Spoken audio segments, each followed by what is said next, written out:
teluh ilmu hitam, pembalasan dari dunia gaib. Malam itu, angin bertiup garang, membawa aroma anyir yang menusuk hidung. Di sebuah desa terpencil yang dikelilingi hutan lebat, seorang dukun sakti bernama Ki Jagat menyepi di pondok tuanya. Wajahnya keriput penuh guratan ilmu. Matanya kosong menatap api damar yang berkedip-kedip.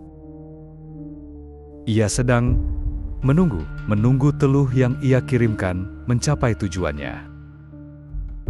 Di seberang desa, di sebuah rumah joglo besar, Pak Surya merintih kesakitan. Tubuhnya menggeliat di atas dipan tua. Keringat mengalir deras dari pori-porinya yang menghitam.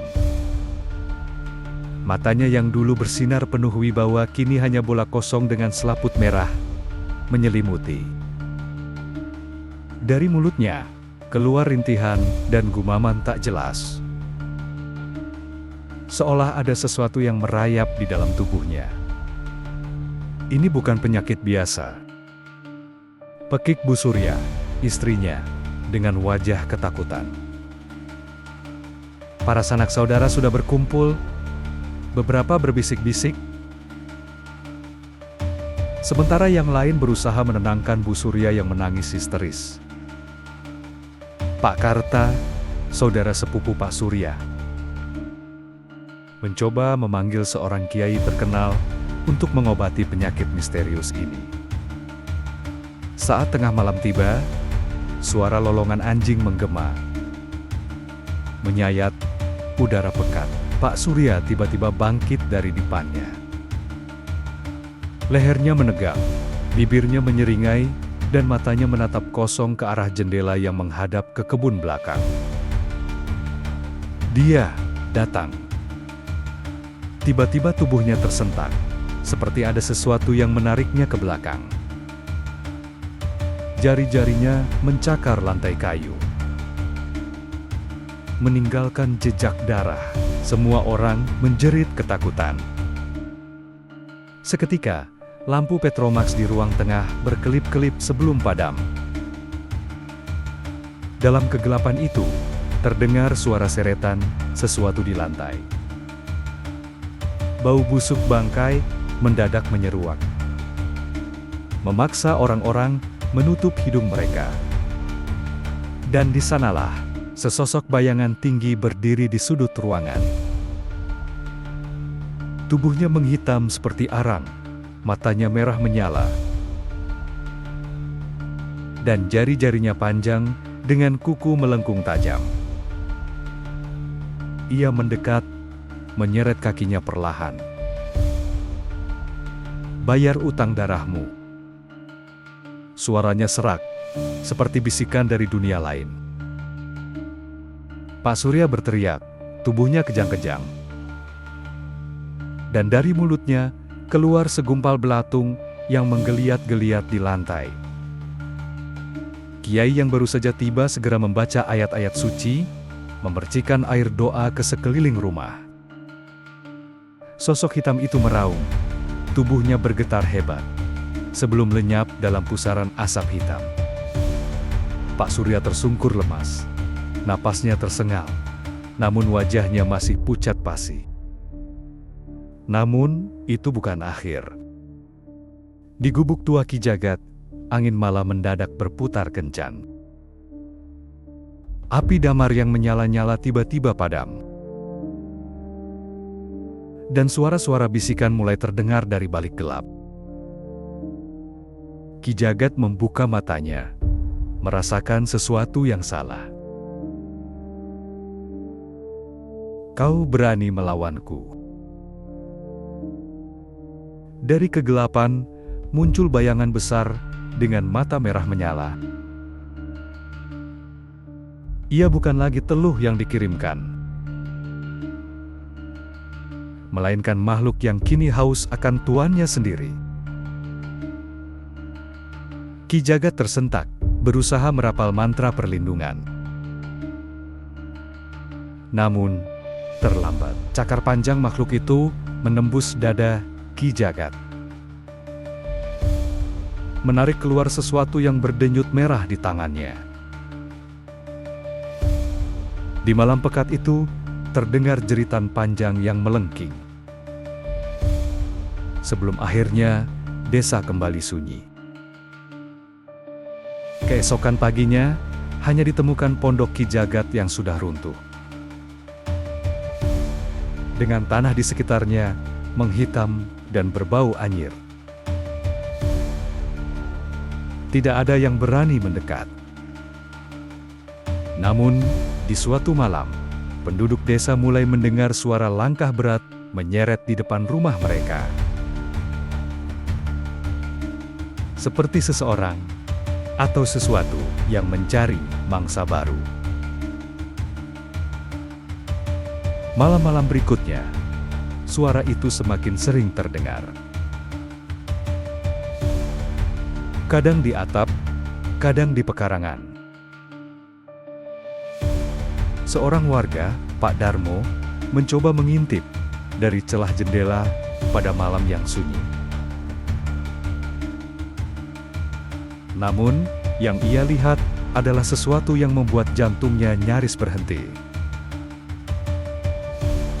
Bayangan hitam besar itu berdiri di bawah pohon jambu, menatap lurus ke arahnya. Matanya merah menyala, dan dari mulutnya meneteskan cairan hitam pekat. Pak Darmo mundur terbirit-birit, mencoba membangunkan istrinya. Namun, tiba-tiba suara seretan itu terdengar di depan pintu mereka. Pintu berderak perlahan. Sesuatu mencoba masuk. Pak Darmo meraih pisau di dapur, tangannya gemetar hebat. Doa-doa ia rapalkan, namun suara dari luar semakin kuat. "Kau, miliknya." Bisikan itu terdengar begitu dekat, seolah ada di belakang telinganya.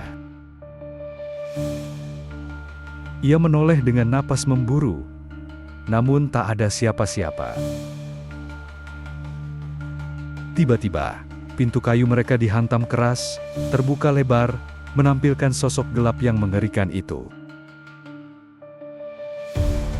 Pak Darmo menjerit, namun suaranya tertahan saat sesuatu mencengkeram lehernya.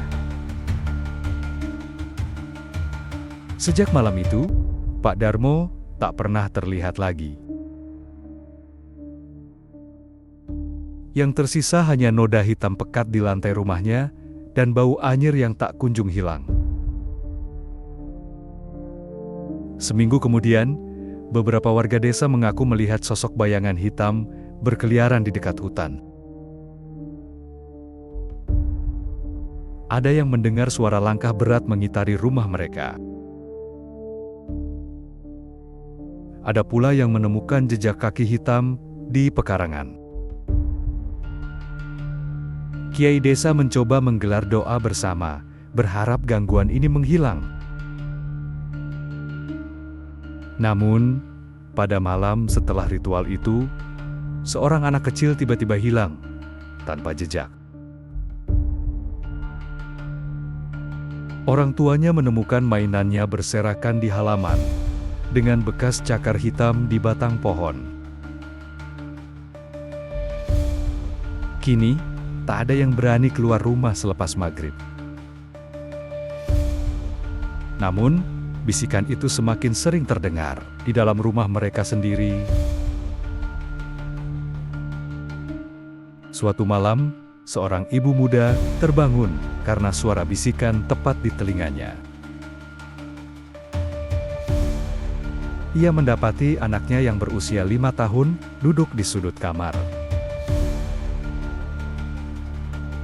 Matanya kosong menatap pintu yang perlahan terbuka. Angin dingin menyelinap masuk, membawa aroma busuk yang menusuk hidung. Dengan tangan gemetar, sang ibu meraih anaknya. Namun, anak itu tiba-tiba menoleh dan berbisik. "Ibu, dia ada di sini, di belakangmu." Darah sang ibu seolah membeku. Tangannya gemetar. Namun ia tetap menoleh perlahan ke belakang. Kegelapan menyelimuti sudut ruangan. Namun samar-samar, ia melihat sesuatu bergerak. Bayangan hitam tinggi dengan mata merah menyala, tampak berjongkok di dekat lemari. Jari-jarinya yang panjang mencengkeram lantai kayu. Saat matanya terbiasa dengan kegelapan, ia menyadari sesuatu yang jauh lebih mengerikan. Sosok itu perlahan mengangkat kepalanya, menunjukkan wajah yang mengelupas dengan daging membusuk menganga. Matanya hanya rongga gelap yang dalam. Dari mulutnya yang sobek, keluar suara gemeretak seperti gigi yang saling bergesekan. Tiba-tiba, sosok itu bergerak dengan kecepatan yang tidak wajar. Dalam sekejap, ia berada di tengah ruangan, mendekat ke arah ibu yang masih membeku di tempatnya. Udara menjadi semakin dingin. Nafas ibu itu berembun seakan ruangan berubah menjadi kuburan beku. Lantai di bawahnya mulai berlendir hitam, merayap seperti akar-akar hidup yang ingin mencengkeram tubuhnya. Anaknya yang tadi duduk di sudut kamar, kini menoleh perlahan. Matanya hitam legam, tanpa bola mata. "Ibu, dia masuk ke dalamku." Suaranya berubah. Seperti dua suara berbicara bersamaan, satu suara anak kecil, dan satu suara serak yang begitu dalam. Tiba-tiba, lampu kamar berkedip-kedip. Ibu itu ingin menjerit, tapi suaranya seolah tertahan di tenggorokan. Bayangan hitam itu mendekat lebih dekat. Kuku-kuku panjangnya kini hampir menyentuh wajahnya. Sebelum ibu itu sempat melarikan diri, telinganya dipenuhi dengan bisikan yang menyayat jiwa. "Sekarang, giliranmu."